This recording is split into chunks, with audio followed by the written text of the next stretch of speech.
በጣም አሳዛኝና ልብ የሚሰብር መረጃ ነው። ቤተክርስቲያን በቲክቶክ ቻሌንጅ ቃል በገባላት ሰው ተታለለች። ከአርባ ምንጭ በቅርብ ርቀት የምትገኘው የጊዞላ ቅዱስ እስጢፋኖስ ቤተክርስቲያን ግንባታ ትልቅ መሰናክልም ገጥሞታል። በሰው ቃል ተማምነው ለፍጻሜ የተቃረቡት አባቶች ዛሬ ባዶ እጃቸውን ቀርተዋል። ግንባታው ከተጀመረ 2 ዓመታትን ያስቆጠረው ይህ ቅዱስ ስፍራ በኮሚቴውና በምዕመናን ብርቱ ጥረት ከቆርቆሮ ማልበስ ደርሶ ነበር። ሆኖም አንድ አሜሪካ የሚገኝ ሰው የአብስራን የቲክቶክ አካውንት 200,000 ተከታይ ካስገባችሁ ለቤተክርስቲያኗ 2 ሚሊዮን ብር እሰጣለሁ በማለት ቃል ይገባል። ህዝቡም ለቤተክርስቲያኑ ብሎ ተረባርቦ ግቡን አሳካ። ሆኖም ቃሉን የሚጠብቅ ሰው ጠፋ። ገንዘቡም የለም፣ ሰውየውም የለም። ይሄ ማጭበርበር ግንባታው ለፍጻሜ እንዳይደርስ ትልቅ እንቅፋትም ሆኗል። ሰው ቢዋሽም አምላክ ግን የታመነ ነው። አሁን ግንባታውን ለማጠናቀቅ የኛ እርዳታ ያስፈልጋል። ያ የተገባው ቃል ባይፈጸምም እኛ ግን ለፈጣሪ ቤት የእውነትን ቁም የምትችሉትን ሁሉ በዚህ የባንክ አካውንት በማስገባት በአይነት መርዳት የምትፈልጉ ደግሞ በዚህ ስልክ ቁጥር በመደወል አባቶችን አግዙ። በቤተክርስቲያንና በእምነት ስም እንዲህ ማጭበርበር ምን ይባላል? የተታለለችውን ቤተክርስቲያን ዳግም ለማቆም ሁላችንም አቅማችን የፈቀደውን እናድርግ። ቪዲዮውን ሼር በማድረግ ይሄ ድምጽ ለብዙዎች እንዲደርስ አድርጉ። የቅዱስ እስጢፋኖስ ረድኤት አይለየን። መልካም ጊዜ። ይህ የምትመለከቱት ግለሰብ የቤተክርስቲያኒቷን ልብስ የለበሰ መነኩሴ በመምሰል ጥርሱ ላይ ብሬስ አስሮ እንግዲህ መነኮሳት አባቶቻችን እንዲሰደቡ መነኮሳት አባቶቻችን ሰዎች ላይ ማይሆን አመለካከት ማይሆን እሳቤዎች እንዲኖርባቸው ሲያስደርግ የነበረ ግለሰብ ነው። እንግዲህ አባ ብሬስ የእስልምና እምነት ተከታይ ሲሆን መነኩሴ መስሎ ሲተውን የነበረው መሆኑ ተደርሶበታል። እንግዲህ በክፍለ ሀገር በትግራይ ነው የተገኘው። በትግራይ ነው ወጣቶቹ የያዙት ማለት ነው። እንግዲህ በቲክቶክ ይሄ ሰውዬ ይታወቃል። መስጂድ እየገባ ያመልካል እንጂ እንዴት መነኩሴ ነኝ ይላል? በክርስቲያን ወንድሞች ሳይጋለጥ የእስልምና እምነት ተከታይ ከሆኑት የሚሰራውን በቅርበት ከሚያውቁት መካከል ለምን ቀድመው መቃወም አልፈለጉም? ማጭበርበሩን በምንኩስና ሕይወት ማላገጡን ይፈልጉታል ማለት ነው የሚል አንድ ወንድማችን ዮሴፍ ፍስሐ በፌስቡክ ገጹ ላይ ጽፎታል። እንግዲህ እዚህ ጋር እውነት ነው መጋራቸው ጥያቄዎች አሉ። መቼም ይህ ሰው የእስልምና እምነት ተከታይ እንደሆነ ያውቃሉ። እስላሞች ቤተሰቦቹ ያውቃሉ። በቅርብ የሚገኙ ሰዎች ያውቃሉ። በቲክቶክ መንደር ደግሞ እየመጣ ቄስ መስሎ መነኩሴ መስሎ እያጭበረበረ እንደሆነም ይታወቃል። ለምንድን ነው እነዚህ አካላቶች ሊቃወሙት ያልፈለጉት? እንግዲህ ሀገሪቷ ላይ በሰላም በፍቅር በአንድነት እምነታችን ተከባብረን ተዋደን እንኑር ነው አይደል የሚሉት። ማይሆን ስራ ውስጥ ማይሆን ተግባር ውስጥ ሲገባ ትክክል አይደለም ሊሉ ለምን አልወደዱ? ትክክል አይደለም ሊሉ ለምን አልፈቀዱም? ማን የኦርቶዶክስ እምነት ተከታይ ሆኖ ካህን ሆኖ መነኩሴ ሆኖ የእስልምና ልብስ ለብሶ እስልምናን የሚያሰድብ ወይም ደግሞ እስልምናን ለማስተቸት የሚሄድ ኦርቶዶክሳዊ ያለ የለም፣ በፍጹም። ኦርቶዶክሳውያን ይህንን ብናይም ዝም አንልም። እኛ እስከ መጨረሻው ድረስ እንጋፈጣለን። ምክንያቱም ሰዎች የእኛን ሃይማኖት እንዲነኩ ስለማንፈልግ እኛም የሰዎችን ሃይማኖት መንካት አንፈልግም። ነገር ግን በእስልምናው የነበሩ ሰዎች ይህንን ነገር ሳያውቁት ነው፣ ከነሱ ተሰውሮ ነው። በኦርቶዶክሳውያኑ ጥቆማ ሆኖ በኦርቶዶክሳውያኑ ሳይጋለጥ በፊት በእነሱ አይታወቅም? ይታወቃል። ለምን ይህን ማድረግ እንደተፈለገ አላውቅም። እንዲያጭበረብርስ ተፈልጎ ይሁን አላውቅም። ለማንኛውም ተይዟል። ማምለጥ አንችልም። እሺ፣ በጊዜው ልናጭበረብር፣ በጊዜው የሆነ ነገር ልናደርግ እንችላለን። ከእውነታ ግን አናመልጥም። ይህንን ተከትሎ አንድ ወንድማችን አንድ ታሪክ ያሰማናል። ስሙት። በሃይማኖታቸው የማይረጉ ሰዎችን ስመለከት ይሄ ታሪክ ትዝ ይለኛል። በቤተ ክርስቲያናችን ታሪክ ታላቁ ቆስጠንጢኖስ ዲዮቅልጥያኖስን ድል ከነሳ በኋላ ነገሰ። ከአይሁድ አገሮች መካከልም አንዱን እንዲገዛለት አልፊያኖስ የሚባለውን መኳንንቱን ላከ። መኳንንቱ ሲልኮም ክርስቲያኖችን እንዲያከብራቸውና እንዲጠብቃቸው ነበረ። የአልፊያኖስ የተባለ መኳንንትም በዚያ ሀገር ከደረሰ በኋላ እግዚአብሔርን ክዶ ጣዖትን አቆሞ ለጣዖት እንዲሰግዱ ክርስቲያኖችን ማስገደድ ጀመረ። እምቢ ያሉትንም መግደል ጀመረ።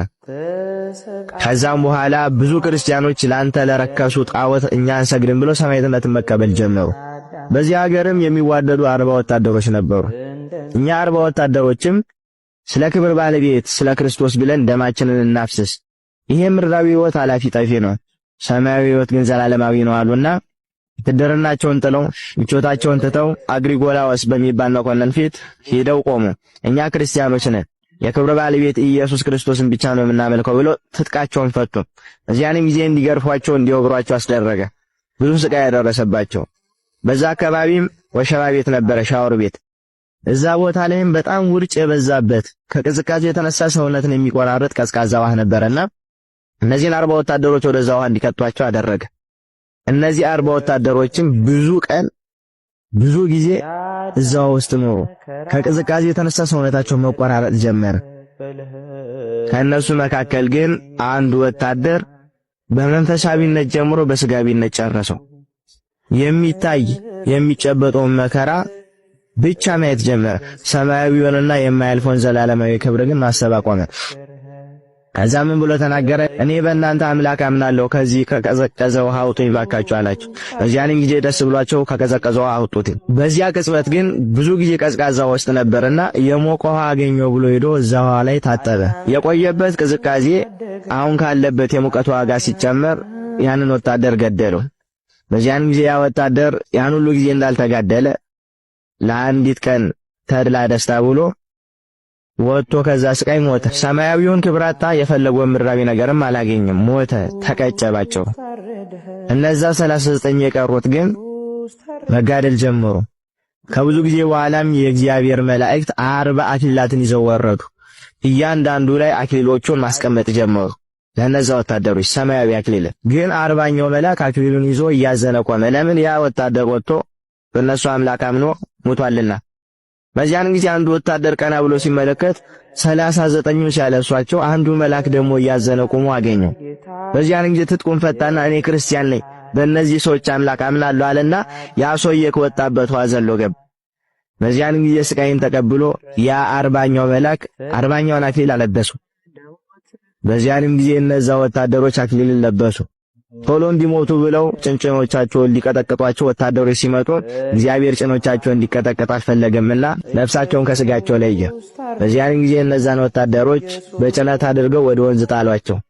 እነዛ 40 ወታደሮችም ለዛ ሀገር ኤጲስቆጶስ ተገልጠውለት ሄደ ከባህር ስጋችንን ታገኛለህና አክብሩ አሉት። በጽና በመስቀል በዝማሬ አድርገው የ40 ወታደር ስጋቸውን በዛ ሀገር ተቀበረ። የክብር አክሊልንም ወረሱ፣ መንግስተ ሰማያትንም አገኙ። ክርስትና ሩጠን የምንጀምረው ሲሆን ሩጠን የምንጨርሰው ሕይወት ነው። መጽሐፍ ቅዱስም እስከ ፍጻሜው እስከ መጨረሻው የሚጸና ግን ይድናል ይላል። ስለዚህ ክርስትና እስከ ፍጻሜ የሚጸሉለትና እስከ ፍጻሜ የሚዋጉለት ሃይማኖት እንጂ ጥለውት የሚወጡት አይደለም። ጥለነው ስንወጣ የምእመንነት ክብርን እናጣለን። ጥለነው ስንወጣ እንዲህ የክህነትን፣ የዲቁናን፣ የቅስናን ማይረግ አክሊሉን እናጠዋለን።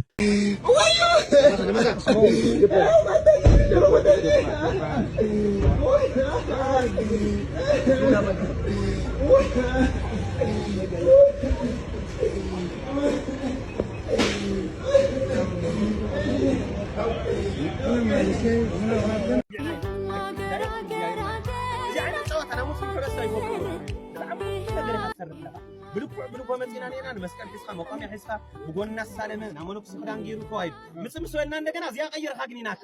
ስለዚ እዚ ጨዋታስ ደወብሎሞ ይቕረይኻ ሙስሊም ተኻለ በኦፊሻል ምስተ ሙስሊም ሕብረተሰብ እሞነሉ እቲ ሙስሊም እሞነሉ ሞ እቲ ሙስሊም አሚን ኻሊ ኢኻ ትኾን። ኦርቶዶክስ ተኻለ ኦርቶዶክስ አሚን ኻሊ በይ ሱዑድ ዓረብ መኸዲ ደልየ ሱዑድ ዓረብ መኸዲ ስለንደሎ ከይኸልኹን ኤርፖርት ካኻሊ ከይኸልኸል የና ሱዑድ ለዚ ቀይረን ኢኻ ሃይማኖተም ክምለስ ይልኻኒ ኢኻ ዘሪ ጽበይካየ ወሮ ዓውደላ ጽበይካየ ማዝር ጽበይካየ አው ለሆነ ሰዓት ተመለሰት ትፈልጥ ኢኻ ለምንታይ አም ትምለስ ለኻ ከዚ እናገሩልና ማለት ነው።